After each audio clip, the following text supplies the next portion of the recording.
కంటే ముఖ్యంగా ఇంత ఆకలైతుంటే ఇంత ఎండగొడుతుంటే కూడా ఓపికగా ఉన్న మా బోత్ అన్నదమ్ములకు ఆడబిడ్డలందరికీ నా చేతులెత్తి హృదయపూర్వకంగా మీకు నమస్కారం.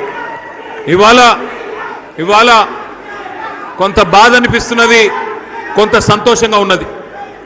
ఇక్కడికి వచ్చే ముందు సోదరుడు సిరికొండ మండలం పున్నా గ్రామానికి సంబంధించిన ఒక రైతు, మరి ఆ సోదరుడి పేరు పాండురంగ అనే రైతు ఆయనకున్న 4 ఎకరాల్లో జొన్నలు పండించిండు. జొన్నలు పండించిన తర్వాత మరి రైతు బంధు రాలే, టైంకు యూరియా దొరకలే, కరెంటు చక్కగా లేదు. కానీ కష్టపడ్డాడు. ప్రభుత్వం మద్దతు ఇవ్వకపోయినా కష్టపడి జొన్నలు పండించి మరి ప్రభుత్వం కనీసం కొంటదేమో జొన్నలు 3720 రూపాయలు మద్దతు ధర ఉండే, ఆ మద్దతు ధరకు కొంటదేమో అనుకున్నాడు. పోయి మార్కెట్లో, సిరికొండ మార్కెట్లో మొత్తం జొన్నలన్నీ తీసుకుపోయి కుప్పబోసిండు. వినబడతలేదా? क्या हुआ? कोई तकलीफ है? जरा बैठो भाई, पीछे बैठो, जरा पीछे वाला को नहीं दिख रहा. बीच में जो लोग हैं बैठ जाओ, बीच में जो लोग खड़े हैं बैठ जाओ. ये लोग मध्य निल्सुरो కూర్చోండి. 15 मिनट में पूरा करेंगे. जरा దయచేసి కూర్చోవాలని మా అన్నల తమ్ముల కొడతాం. కేసీఆర్ అభిమానులైతే కూర్చోవాలి, జై తెలంగాణ మనుషులైతే కూర్చోవాలి, కేసీఆర్ అభిమానులైతే కూర్చోవాలి అంటున్నా. మీ ఇష్టం. ఇంకా ఇటున్నోళ్ళు కూడా కేసీఆర్ అభిమానులైతే కూర్చోవాలి, అడ్డం ఉండొద్దు, కూర్చోవాలి దయచేసి. మరి పోయినాం, ఆ సోదరుడు పాండురంగ గారు చచ్చిపోతే ఆ కుటుంబాన్ని పలకరించడానికి, మందలించడానికి పోయినాం. ఆ ఊరికి పోతే ఊరంతా వచ్చింది. అనిల్ అన్న తీసుకపోతే అక్కడ ఆ కుటుంబంతో మాట్లాడితే కళ్ళలో నీళ్ళు వచ్చినాయి. 2 ఆడపిల్లలు ఉన్నారు, ఒక కొడుకున్నాడు. చిన్న పిల్లలు ఎవరికి లగ్గం కాలే, అందరు ఇంకా ఆగమాగమే ఉన్నారు. భార్యకు చదువు రాదు, పాపం ఆమెకేం తెలియదు. ఆడపోతే అనిల్ అన్న వెంటనే, అన్న పార్టీ నుంచి సాయం చేయాలంటే ఒక 3 లక్షల రూపాయలు మన పార్టీ నుంచి వాళ్ళకి సాయం చేసి ధైర్యం చెప్పినాం. కానీ ఏం సరిపోతుంది, ఎట్లయితుంది? ఇలా మనం ఆలోచించవలసింది ఒక్కటే. కేసీఆర్ ప్రభుత్వంలో మనం ఆనాడు రైతును రాజును చేసే ప్రయత్నం చేసినాం. దేశానికి వెన్నుముకగా తెలంగాణ రైతులు ఎదిగేందుకు కేసీఆర్ గారు కష్టపడ్డాడు. ఒక రైతు బంధు తెచ్చిండు, 24 గంటల కరెంట్ ఇచ్చిండు, మీ అందరికీ టైంకు ఎరువులు ఇచ్చిండు, టైంకు విత్తనాలు అందించిండు. మీరు కష్టపడి పంట పండిస్తే మళ్ళా కల్లాలు పెట్టి, ఎక్కడికక్కడ కొనుగోలు కేంద్రాలు పెట్టి కల్లాల దగ్గరనే ధాన్యం కొన్నాడు కేసీఆర్. ఆఖరికి కరోనా వస్తే కూడా రాష్ట్రం అంతటా వడ్లు పండించిన, జొన్నలు పండించిన, మక్కలు పండించిన, శనిగలు పండించిన, నువ్వు ఏది పండించినా ప్రభుత్వానికి 100 కోట్ల నష్టం వచ్చినా బాధపడకుండా ప్రభుత్వమే మీది, తెచ్చుకున్న తెలంగాణనే మీకోసం అని చెప్పి ఎన్ని వేల కోట్ల నష్టం వచ్చినా కేసీఆర్ గారు మీకోసం నిలబడ్డాడు. బ్రహ్మాండంగా మీకు లాభం చేసే ప్రయత్నం చేసినాడు. ఆయన చేసిన పనుల వల్ల తెలంగాణ ఇవాళ అన్నపూర్ణ, దేశానికి అన్నం పెట్టే అన్నపూర్ణగా తెలంగాణ ఎదిగింది. మరి ఇవాళ ఏమైంది ఇవాళ తెలంగాణ? తమ్మి, మీరు మధ్యలో నిలిచిన వాళ్ళు డిస్టర్బ్ చేస్తున్నారు, ప్లీజ్ కూర్చోండి, దండం పెడతా కూర్చో ప్లీజ్. జరా ఉनको బిఠా అన్న, మీరు కూర్చోపోతే ఎన్నుకున్న వాళ్ళు గడబడి చేస్తారు ప్లీజ్. దేశానికే అన్నం పెట్టే స్థాయికి, దేశానికే బువ్వ పెట్టే స్థాయికి ఇవాళ తెలంగాణ ఎదిగింది. కానీ నిన్న ఈ ఒక్క మాట మీరు జాగ్రత్తగా వినాలి, మనసుకు ఎక్కించుకోవాలి, 10 మందికి చెప్పాలి ఊర్లలో. నిన్న రాష్ట్రంలో రేవంత్ రెడ్డి నాయకత్వంలో మొత్తం ప్రభుత్వం మంత్రులందరూ కూర్చున్నారు. నిన్న మంత్రివర్గ సమావేశం పెట్టినారు.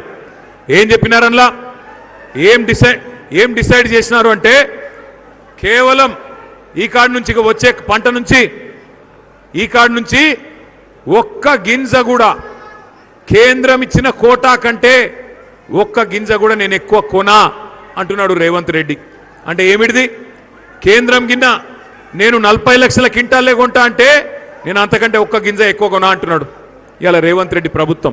నేను అడుగుతున్నా, ఒక మాట మీరు ఆలోచించమని కోరుతున్నా. మరి ఇదివరకు ఇదే రేవంత్ రెడ్డి ఏం మాట్లాడిండో ఒక్కసారి యాద్ చేసుకోండి.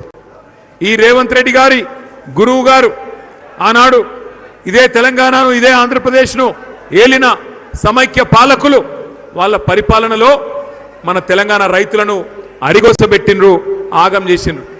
పక్కన కృష్ణా నది ఉన్నా, గోదావరి నది ఉన్నా కరెంటు లేదు, నీళ్లు లేవు, కాలిపోయే మోటార్లు, పేలిపోయే ట్రాన్స్ఫారంలు, ఎక్కడికక్కడ గందరగోళ పరిస్థితులు, అప్పుల పాలైన రైతులు, ఆత్మహత్యలు. అందుకే దేశంలోనే మహారాష్ట్ర నెంబర్ 1 ఉంటే రైతు ఆత్మహత్యల్లో నెంబర్ 2 తెలంగాణ ఉండే. కానీ కేసీఆర్ గారి నాయకత్వంలో మరి బ్రహ్మాండంగా ఒక పునాది పడ్డది. మంచి పునాది వేసుకున్నాం.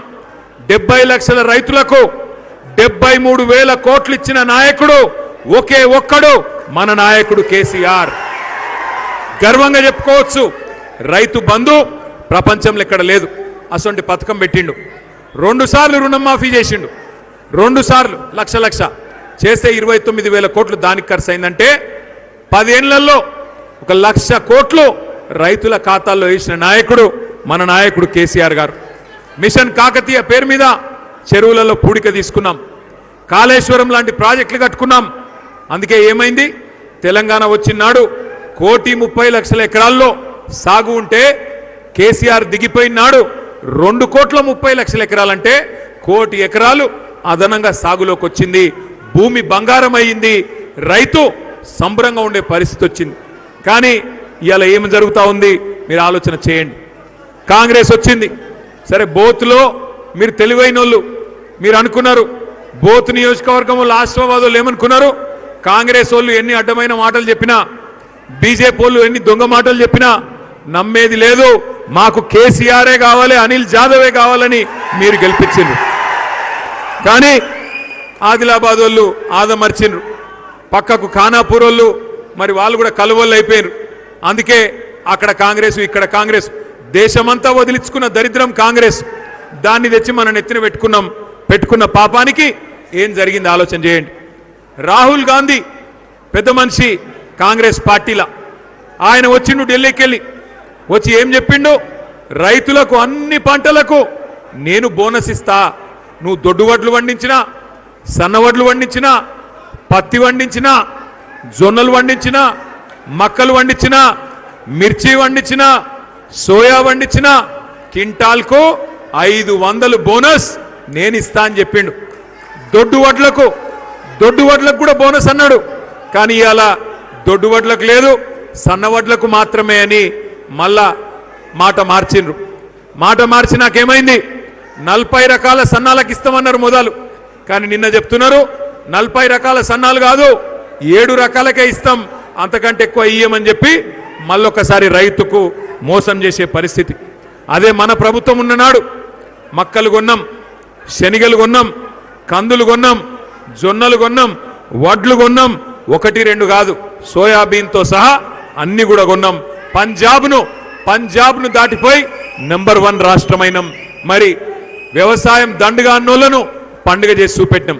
కాంగ్రెస్ ఏం చెప్పింది ఒక్కసారి యాద్ చేసుకోండి దయచేసి. మీకు ఆకలి అవుతుంది, నాకు కూడా ఎరికే, 5 నిమిషాలు బంద్ చేసుకుందాం. కాంగ్రెస్ ఏం చెప్పింది ఒక్కసారి యాద్ చేసుకోండి. కేసీఆర్ 10,000 ఇస్తుండు, మేము 15,000 ఇస్తాం. 10,000 ఇస్తుండు కేసీఆర్, మేము 15,000 ఇస్తాం. కేసీఆర్ 2 పంటలకు ఇస్తుండు రైతు బంధు, మేము 3 పంటలకు ఇస్తాం.